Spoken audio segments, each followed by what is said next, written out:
اور اتنا بڑا تو نے کام کیا, گستاخ مار دیا.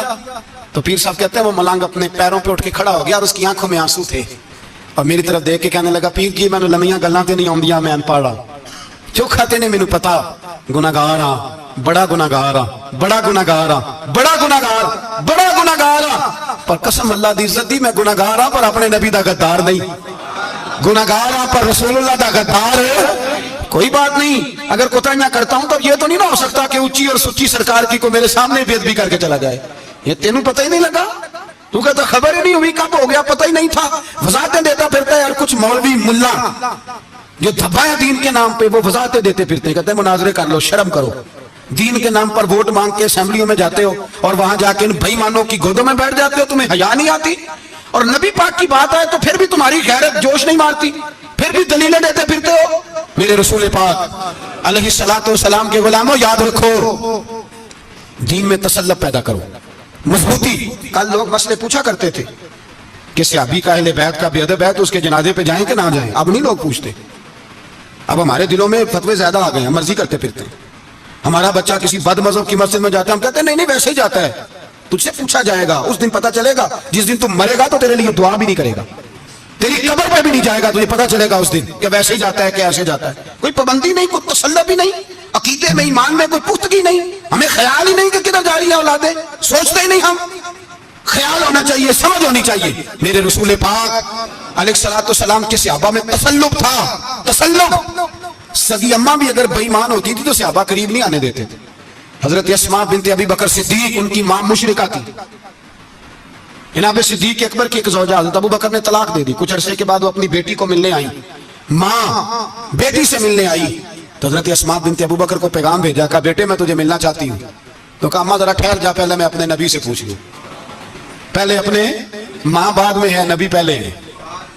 پہلے حضرت اسماء حضور کی بارگاہ میں گئی, یا رسول اللہ میری اماں ملنا چاہتی ہے. تو مشرکہ ہے, حکم کیا ہے؟ فرمایا تو ماں کی حیثیت سے مل سکتی ہے.